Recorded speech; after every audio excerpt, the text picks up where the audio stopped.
اعوذ باللہ من الشیطان الرجیم بسم اللہ الرحمن الرحیم۔ السلام علیکم ورحمۃ اللہ وبرکاتہ۔ بھائیوں اور بہنوں، ماہ ربیع الاول کا مبارک مہینہ شروع ہو چکا ہے۔ بزرگان دین کہتے ہیں کہ ربیع الاول میں 9 مرتبہ قرآن پاک کی یہ سورت پڑھ لینا، انشاءاللہ ربیع الاول میں ہی 9 مبارک باتیں ملیں گی اور 9 بڑی حاجتیں، ایسی حاجتیں جو سالہ سال سے پوری نہیں ہو رہی، انشاءاللہ پوری ہو جائیں گی۔ اپنی بڑی سے بڑی حاجت کے لیے قرآن پاک کی اس سورہ مبارکہ کا یہ عمل کر لینا، دولت، عزت، شہرت، کامیابی سب کچھ ملے گا۔ حاسدوں کے حسد سے اور شیطان کے شر سے بھی حفاظت ہوگی۔ سہل بن حنظلہ رضی اللہ تعالی عنہ سے روایت ہے کہ کچھ لوگ رسول اللہ صلی اللہ علیہ وسلم کے ساتھ حنین کے دن چلے اور بہت ہی تیزی کے ساتھ چلے، یہاں تک کہ شام ہو گئی۔ میں نماز میں رسول اللہ صلی اللہ علیہ وسلم کے پاس حاضر ہوا، اتنے میں ایک سوار نے آ کر کہا کہ اللہ کے رسول، میں آپ لوگوں کے آگے گیا، یہاں تک کہ فلاں فلاں پہاڑ پر چڑھا تو کیا دیکھتا ہوں کہ قبیلہ حوازن کے لوگ سب کے سب اپنی عورتوں، چوپایوں اور بکریوں کے ساتھ بھاری تعداد میں مقام حنین میں جمع ہیں۔ یہ سن کر رسول اللہ صلی اللہ علیہ وسلم مسکرائے اور فرمایا، انشاءاللہ یہ سب کل ہم مسلمانوں کا مال غنیمت ہوں گے۔ پھر فرمایا کہ رات میں ہماری پہرے داری کون کرے گا؟ انس بن ابو مرثد رضی اللہ تعالی عنہ نے کہا کہ اے اللہ کے رسول صلی اللہ علیہ وسلم، رات میں پہرے داری میں کروں گا۔ تو آپ صلی اللہ علیہ وسلم نے فرمایا، تو سوار ہو جاؤ۔ چنانچہ وہ اپنے گھوڑے پر سوار ہو کر رسول اللہ صلی اللہ علیہ وسلم کے پاس آئے تو اللہ کے رسول صلی اللہ علیہ وسلم نے فرمایا، اس گھاٹی میں جاؤ یہاں تک کہ اس کی بلندی پہ پہنچ جاؤ، اور ایسا نہ ہو کہ ہم تمہاری وجہ سے آج کی رات دھوکہ کھا جائیں۔ جب ہم نے صبح کی تو رسول اللہ صلی اللہ علیہ وسلم اپنے مصلی پر آئے، آپ نے 2 رکعتیں پڑھیں، پھر فرمایا کہ تم نے اپنے سوار کو دیکھا؟ لوگوں نے کہا کہ اللہ کے رسول، ہم نے اسے نہیں دیکھا۔ پھر نماز کے لیے اقامت کہی گئی تو رسول اللہ صلی اللہ علیہ وسلم نماز پڑھنے لگے، لیکن دوران نماز کنکھیوں سے گھاٹی کی طرف دیکھ رہے تھے، یہاں تک کہ جب آپ صلی اللہ علیہ وسلم نماز پڑھ چکے اور سلام پھیرا تو فرمایا، خوش ہو جاؤ کہ تمہارا سوار آ گیا ہے۔ ہم درختوں کے درمیان سے گھاٹی کی طرف دیکھنے لگے کہ یکایک وہی سوار رسول اللہ صلی اللہ علیہ وسلم کے پاس آ کر کھڑا ہو گیا، سلام کیا اور کہنے لگا، میں گھاٹی کے بالائی حصے پر چلا گیا تھا جہاں رسول اللہ صلی اللہ علیہ وسلم نے مجھے حکم دیا تھا۔ تو جب صبح کی تو میں نے دونوں گھاٹیوں پر چڑھ کر دیکھا تو کوئی بھی دکھائی نہیں پڑا۔ تو رسول اللہ صلی اللہ علیہ وسلم نے ان سے فرمایا، کیا تم آج رات گھوڑے سے اترے تھے؟ انہوں نے کہا، نہیں، البتہ نماز پڑھنے کے لیے یا قضاء حاجت کے لیے اترا تھا۔ اس پر اللہ کے رسول صلی اللہ علیہ وسلم نے ان سے فرمایا کہ تم نے اپنے لیے جنت کو واجب کر لیا ہے، اب اگر اس کے بعد تم عمل نہ کرو تو تمہیں کچھ نقصان نہیں ہوگا۔ سبحان اللہ۔ ناظرین، رسول اللہ صلی اللہ علیہ وسلم فرمایا کرتے تھے کہ رحمت صرف بدبخت سے ہی چھینی جاتی ہے۔ چنانچہ آپ صلی اللہ علیہ وسلم اپنی غایت درجہ شفقت کی وجہ سے کبھی صحابہ کو صوم و صلات سے منع فرماتے اور یہ راز کھولتے کہ میں تمہاری طرح نہیں ہوں، مجھے میرا رب کھلاتا اور پلاتا ہے۔ تو کبھی بکری سے شفقت فرمانے والے سے فرماتے کہ اگر تو نے بکری کے ساتھ شفقت کی ہے تو اللہ تعالیٰ تجھ پر رحم کرے۔ یعنی نہ صرف آپ صلی اللہ علیہ وسلم انسانوں کے لیے سراپا شفقت ہیں، بلکہ آپ کی تعلیمات تو جانوروں اور پرندوں پر بھی رحمت کا دریچہ کھولتی ہیں۔ اللہ اللہ، کیا بات ہے سرکار عالم صلی اللہ علیہ وسلم کی۔ نبی پاک صلی اللہ علیہ وسلم کا فرمان ہے کہ اللہ نے ہر چیز کو ڈھنگ سے کرنا فرض کیا ہے۔ آپ صلی اللہ علیہ وسلم کی نظر شفقت کل العالمین پر پھیلی ہوئی تھی، چنانچہ آپ صلی اللہ علیہ وسلم نے قصاص کو اچھے ڈھنگ سے ادا کرنے کا حکم دیا اور مجرم کو تڑپا تڑپا کر مارنے سے منع فرمایا۔ یعنی میرے آقا صلی اللہ علیہ وسلم کی نگاہ شفقت عاصی اور مجرم تک بھی جاتی ہے۔ آقا صلی اللہ علیہ وسلم ہم پر شفقت کی خصلت چاہتے ہیں، سو حکم دیتے ہیں کہ جانور کو ذبح کرنے سے قبل چھری کو تیز کر لو اور اسے آرام پہنچاؤ۔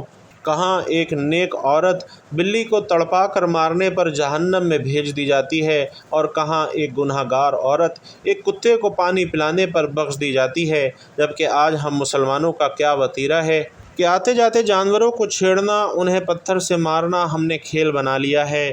خدارا اپنے رسول صلی اللہ علیہ وسلم کی سیرت پر عمل کیجیے۔ صرف انسانوں کے ساتھ ہی نہیں بلکہ ان بے زبانوں کے ساتھ بھی شفقت کا معاملہ کیجیے۔ انہیں کچھ کھلانے پلانے کو ضرور ڈالیے۔ اگر یہ نہیں کر سکتے تو کم از کم اپنے ہاتھ سے انہیں ایذا دینے سے بچائیے۔ اپنے بچوں کو بھی یہ سبق پڑھائیے۔ اللہ سے دعا ہے کہ ہم میں وہ خصلتیں پیدا فرمائے جو اللہ اور اس کے حبیب صلی اللہ علیہ وسلم ہم میں دیکھنا چاہتے تھے۔ نبی کریم صلی اللہ علیہ وسلم مجسم شفقت کیوں نہ ہوں کہ اللہ نے اپنا دست شفقت اور عزت آپ صلی اللہ علیہ وسلم کے دونوں شانوں کے درمیان رکھا، جس کی ٹھنڈک آپ صلی اللہ علیہ وسلم نے اپنے سینے کے درمیان محسوس کی۔ چنانچہ آپ اپنے صحابہ کی خیر خواہی پر حریص تھے۔ جب صحابہ آپ صلی اللہ علیہ وسلم سے حکم سننے اور ماننے کی بیعت کرتے تو آپ صلی اللہ علیہ وسلم بے حد شفقت کی وجہ سے ان سے فرماتے کہ یہ بھی کہو کہ جتنا مجھ سے ہو سکے گا۔ کیا مقام شفقت ہے کہ ماننے والا تو سب کچھ ماننے کے لیے تیار ہے، لیکن آقا صلی اللہ علیہ وسلم اسے آسانی سے جو ہو سکے کا آرام اور سکون پہنچا رہے ہیں۔ دعا ہے کہ ہم لوگ بھی لوگوں کے ساتھ آسانی کا معاملہ کرنے والے شفیق انسان بنیں، اور ایسے پیارے آقا صلی اللہ علیہ وسلم کے لیے ایک پیارا اور مختصر سا درود صلی اللہ علیہ وآلہ وسلم کمنٹ باکس میں ہدیۃً تحفۃً ضرور لکھتے جائیں، تاکہ دوسروں کو بھی ترغیب ہو اور مجھے اور آپ کو بھی اس کا ثواب ملتا رہے۔ تو بھائیوں اور بہنوں، وظائف بھی اسی وقت اثر کرتے ہیں جب ہم قانون قدرت کے تحت عمل کرتے ہیں۔ اور قانون قدرت کیا ہے؟ اللہ تبارک و تعالیٰ کا فرمان عالی شان ہے کہ جب اللہ سبحانہ و تعالیٰ نے سب کچھ لکھ کر لوح محفوظ میں محفوظ فرما لیا کہ تمام کائنات کس طرح سے تخلیق ہوگی، انسانیت کے وجود کی ابتدا کس طرح سے ہوگی، رہتی دنیا تک کے تمام معاملات اور روز محشر کیا معاملات ہوں گے، تو اسی وقت اللہ سبحانہ و تعالیٰ نے یہ بھی ساتھ ہی لکھ کر محفوظ فرما لیا تھا کہ اللہ کی رحمت اس کے غضب پر غالب ہوگی۔ بھائیوں اور بہنوں، آپ نے تو سنا ہی ہوگا کہ اللہ اپنے بندوں سے 70 ماؤں سے زیادہ محبت فرماتا ہے، اور اللہ کا وجود حق دراصل وجود رحمت ہی ہے۔ کائنات کے تمام معاملات اللہ کی رحمت سے ہیں، اور اللہ کی رحمت سے ہی انسان جنت کا حقدار بنے گا۔ تو اللہ اپنی مخلوقات پر دن رات اپنی رحمتیں، نعمتیں، برکتیں نچھاور فرما رہا ہے، اور یہی قانون قدرت ہے۔ لہٰذا جو شخص اللہ کی رحمت سے مایوس ہوتا ہے تو وہ ہمیشہ در بدر کی ٹھوکریں ہی کھاتا ہے۔ اسی طرح جو شخص دوسروں پر شفقت اور محبت کرنے والا، رحمت والا معاملہ نہیں کرتا تو اس کے نصیب میں بھی در بدر ہونا لکھ دیا جاتا ہے۔ پھر چاہے جس کے ساتھ زیادتی کی ہے وہ انسان ہو یا جانور ہو، کیونکہ قانون قدرت سے برخلاف عمل پیرا ہے۔ اللہ سبحانہ و تعالیٰ نے ہم پر اپنی سب سے بڑی رحمت نبی کریم صلی اللہ علیہ وسلم کی صورت میں نازل فرمائی، اور رحمت کے اوپر رحمت یہ فرمائی کہ اپنی سب سے بڑی رحمت یعنی نبی کریم صلی اللہ علیہ وسلم کو رحمت للعالمین بنا کر اس دنیا میں مبعوث فرمایا۔ تمام عمر نبی رحمت صلی اللہ علیہ وسلم طاغوت سے ٹکراتے رہے، بنی نوع انسان میں رحمتیں لٹاتے رہے۔ ناظرین، ذرا غور کیجئے گا کہ اس کائنات کی ایک ایک چیز رحمت الہی کا مظہر ہے۔ سورج، چاند، ستارے، چرند، پرند، الغرض کائنات کی ہر ایک چیز انسان کے لیے باعث رحمت اور فضل رب سبحانہ و تعالیٰ کا مظہر ہے۔ دوسروں میں آسانیاں تقسیم کیجیے اور اللہ کی رحمتوں کے حقدار بن جائیں۔ ایک یہودی نے اپنے بیٹے کو کہا، جاؤ سودا لے آؤ، تو وہ گیا۔ لڑکا راستے سے گزر رہا تھا کہ اس کی نظر حضور علیہ الصلاۃ والسلام پر پڑتی ہے، اور حضور علیہ الصلاۃ والسلام کی نظر کرم بھی اس لڑکے پر پڑتی ہے۔ وہ وہیں بیٹھ گیا اور وہیں بیٹھا رہ گیا۔ دیر ہو گئی، وہ یہودی کبھی اندر جاتا کبھی باہر آتا کہ لڑکا کہاں رہ گیا، آیا نہیں ابھی تک۔ سورج غروب ہو چکا، اندھیرا چا چکا۔ شام کو گھر گیا، باپ نے پوچھا، ارے نادان، اتنی تاخیر کیوں کی؟ باپ بہت غصے میں ہے، بڑا نادان اور پاگل ہے، میں نے کہا تھا جلدی آنا، تم نے اتنی دیر کر دی، تمہیں سودا لینے بھیجا تھا، تم خالی ہاتھ واپس آ گئے، سودا کہاں ہے؟ بیٹا بولا، سودا تو میں خرید چکا ہوں۔ باپ بولا کیا پاگل آدمی ہو تم؟ میں نے تجھے سودا لینے کے لیے بھیجا، سودا تیرے پاس ہے نہیں اور کہتا ہے کہ سودا خرید چکا ہوں۔ بیٹا کہتا ہے بابا یقین کریں سودا خرید آیا ہوں۔ باپ بولتا ہے دکھا کہاں ہے؟ بیٹے نے کہا کاش تیرے پاس وہ آنکھ ہوتی تو تجھے دکھاتا کہ میرے پاس کیا سودا ہے۔ میرے بابا میں تمہیں کیا بتاؤں کہ میں کیا سودا خرید لایا ہوں؟ باپ نے بولا چل چھوڑ رہنے دے۔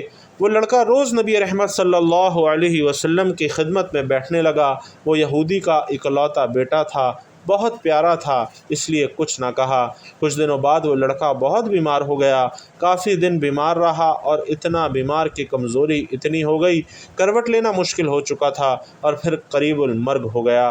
یہودی بہت پریشان تھا، بھاگا گیا حضور صلی اللہ علیہ وسلم کی بارگاہ میں اور بولا کہ میں آپ صلی اللہ علیہ وسلم کے پاس آیا ہوں، آپ تو جانتے ہیں میں یہودی ہوں، مجھے آپ سے کوئی اتفاق نہیں، مگر میرا لڑکا آپ کو دل دے گیا ہے، قریب المرگ ہے، آپ کو رات دن یاد کر رہا ہے۔ کیا ممکن ہے کہ آپ اپنے اس دشمن کے گھر آ کر اپنے معشوق عاشق کو ایک نظر دیکھنا پسند کریں؟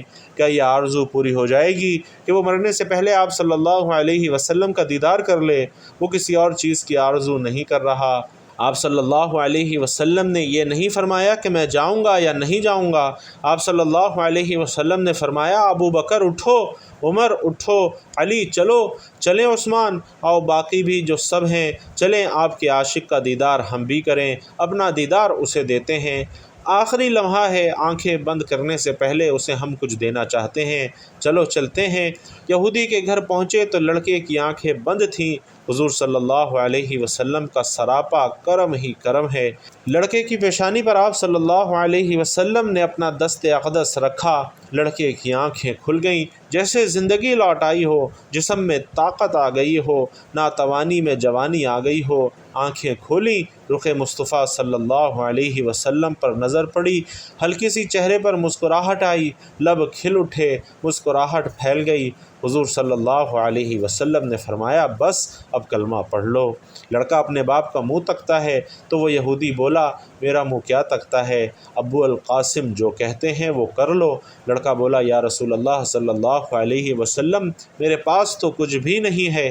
آپ صلی اللہ علیہ وسلم نے فرمایا بس تم کلمہ پڑھو، میں جانوں اور جنت جانے، تم میرے ہو جاؤ، جنت بھی تو میری ہے، جنت میں لے جانا میرا کام ہے۔ لڑکے نے کلمہ پڑھا اور جب اس کے منہ سے نکلا محمد الرسول اللہ، روح باہر نکل گئی، کلمے کا نور اندر داخل ہو گیا، آنکھیں بند ہوئیں، لب خاموش ہوئے۔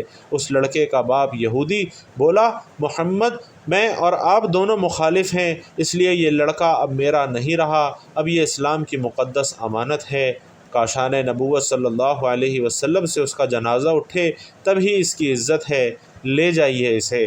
اور پھر آپ صلی اللہ علیہ وسلم نے فرمایا صدیق اٹھاؤ، عمر اٹھاؤ، عثمان آگے بڑھو، بلال آؤ تو صحیح، علی چلو کندھا دو، سب اٹھاؤ اسے۔ آقا علیہ الصلاۃ والسلام جب یہودی کے گھر سے نکلے تو یہ فرماتے جا رہے تھے کہ اس اللہ کا شکر ہے جس نے میرے صدقے سے اس بندے کو بخش دیا، اس اللہ کا شکر ہے جس نے میرے صدقے سے اس بندے کو بخش دیا۔ اللہ اکبر، کیا مقام ہوگا اس عاشق کی میت کا جس کو علی، عثمان، ابو بکر، عمر بن خطاب، بلال حبشی رضی اللہ تعالی علیہ مجمعین جیسی مشہور شخصیات کندھا دے کر لے جا رہے ہوں، اور آگے آگے محمد مصطفیٰ صلی اللہ علیہ وسلم ہو۔ قبر تیار ہوئی، کفن پہنایا گیا، حضور صلی اللہ علیہ وسلم قبر کے اندر تشریف لے گئے، قبر میں کھڑے ہوئے اور کافی دیر کھڑے رہے اور پھر اپنے ہاتھوں سے اس عاشق کی میت کو اندر اتارا۔ آپ صلی اللہ علیہ وسلم قبر کے اندر پنجوں کے بر چل رہے تھے، مکمل پاؤں مبارک نہیں رکھ رہے تھے۔ کافی دیر کے بعد آپ صلی اللہ علیہ وسلم قبر سے باہر آئے تو چہرے پر تھوڑی زردی چھائی تھی، تھکن محسوس ہوئی۔ صحابہ پوچھتے ہیں حضور صلی اللہ علیہ وسلم یہ کیا ماجرا ہے؟ پہلے تو یہ بتائیے کہ آپ صلی اللہ علیہ وسلم نے قبر میں پاؤں مبارک مکمل کیوں نہ رکھا؟ آپ صلی اللہ علیہ وسلم کیوں پنجوں کے بل چلتے رہے؟ تو کریم آقا صلی اللہ علیہ وسلم نے فرمایا کہ قبر کے اندر بے پناہ فرشتے آئے ہوئے تھے، اس لیے مجھے جہاں جگہ ملتی میں پنجہ رکھتا، پاؤں رکھنے کی جگہ ہی نہیں تھی اور میں نہیں چاہتا تھا کہ کسی فرشتے کے پاؤں پر میرا پاؤں آ جائے۔ پھر صحابہ نے پوچھا کہ آپ صلی اللہ علیہ وسلم قبر کے اندر کیوں گئے؟ ہمیں کہتے ہم چلے جاتے۔ تو سبحان اللہ، کیا خوبصورت جواب دیا کہ میں اس لڑکے کو بولا تھا کہ تیری قبر کو جنت بناؤں گا، تو اب اسی قبر کو جنت بنانے قبر کے اندر چلا گیا تھا۔ تو پھر آپ صلی اللہ علیہ وسلم اتنے تھکے ہوئے کیوں ہیں؟ تو فرمایا کہ تھکا ہوا اس لیے ہوں کہ فرشتے اور حوریں اس عاشق کے دیدار کے لیے آ رہے تھے اور میرے وجود سے لگ لگ کر گزر رہے تھے، اور اس کی وجہ سے میں تھک گیا ہوں۔ محترم ناظرین، پورا قرآن پاک نبی کریم صلی اللہ علیہ وسلم کی شان میں نازل ہوا ہے، لیکن علماء کرام فرماتے ہیں کہ ایک مختصر سی صورت ایسی بھی ہے جسے ربیع الاول کے بابرکت مہینے میں ہر کوئی تلاوت کرے۔ چھوٹی سی سورہ مبارکہ ہے لیکن اس کے فوائد بے شمار ہیں۔ اس سورہ مبارکہ کو ان بابرکت ایام میں کسی بھی دن صرف 9 مرتبہ پڑھ لیں تو انشاءاللہ دنیا جہان کی خوشیاں آپ کے قدموں میں ہوں گی۔ اور اس سورہ مبارکہ کو پڑھنے کا پورا طریقہ جان لیجئے۔ یہ عمل سورۃ الضحیٰ کا عمل ہے، اور سورۃ الضحیٰ کا یہ عمل بڑا ہی لاجواب، طاقتور اور مجرب ہے۔ اس کا کمال بہت اونچا ہے اور عمل بڑا مختصر سا ہے۔ سب سے پہلے سورۃ الضحیٰ کی تلاوت سماعت فرما لیجئے۔ بسم اللہ الرحمن الرحیم۔ والضحیٰ واللیل اذا سجی ما ودعک ربک وما قلی وللآخرۃ خیر لک من الأولی ولسوف یعطیک ربک فترضی الم یجدک یتیما فآوی ووجدک ضالا فہدی ووجدک عائلا فأغنی فأما الیتیم فلا تقہر وأما السائل فلا تنہر وأما بنعمت ربک فحدث۔ سورۃ الضحیٰ میں 9 مرتبہ کاف آیا ہے۔ بس آپ نے 9 دفعہ سورۃ الضحیٰ پڑھنی ہے اور ہر کاف پر 9 دفعہ یا کریمو پڑھنا ہے۔ فجر کی نماز سے پہلے پڑھیں تو قبولیت کا مقام ہے، لیکن فجر کی نماز کے بعد پڑھیں تو یہ محبوبیت کا مقام ہے۔ ہر فرض نماز کے بعد آپ پڑھ سکتے ہیں، صبح و شام پڑھ سکتے ہیں، دن میں 5 مرتبہ پڑھ سکتے ہیں، وگرنہ کم از کم 1 دفعہ تو ضرور پڑھنا ہے۔ کتابوں میں لکھا ہے کہ اللہ کے سارے نام ہیں اور سب سے عظیم نام خود اللہ ہے، اور اللہ کا جو سچا تعارف ہوتا ہے وہ کریم ہے۔ عطا، شفقت، کرم، رحم، رحمت اور بن مانگے دینا اور بغیر چاہت کے اتنا بخش دینا کہ بندے کے گمان میں بھی نہ ہو، وہ کریم ہی کر سکتا ہے۔ اور ویسے بھی کاف ہے، اس کاف کے اندر بڑی طاقت ہے۔ آپ 9 حاجتوں کا تصور، 9 حاجتوں کا گمان کر سکتے ہیں۔ سورۃ الضحیٰ کے پڑھنے سے بندشیں ٹوٹ جاتی ہیں، رکاوٹیں ختم ہو جاتی ہیں، میاں بیوی کے جھگڑے، اولاد کی نافرمانی، شوہر اور بیوی کی نافرمانی، شوہر کی گندی زبان ہے یا بیوی کی گندی زبان ہے، گھر کے اندر پریشانی ہے، رزق تھوڑا ہے یا برکت نہیں ہے، عافیت نہیں ہے، گھروں میں بیماریاں ہیں، مشکلات ہیں، تنگ دستیاں ہیں، بیٹیوں کے ہاتھ پیلے کرنے ہیں لیکن اسباب نہیں ہیں، وسائل نہیں ہیں، گھر بنانا ہے، وسیع کرنا ہے۔ تو ناظرین، یہ انوکھا عمل ہے، حیرت انگیز عمل ہے، جس عمل کے اندر بڑی طاقت اور بڑی تاثیر ہے۔ اس کے حیرت انگیز کمالات ہیں، من چاہی مرادیں اس عمل کی برکت سے پوری ہو جاتی ہیں۔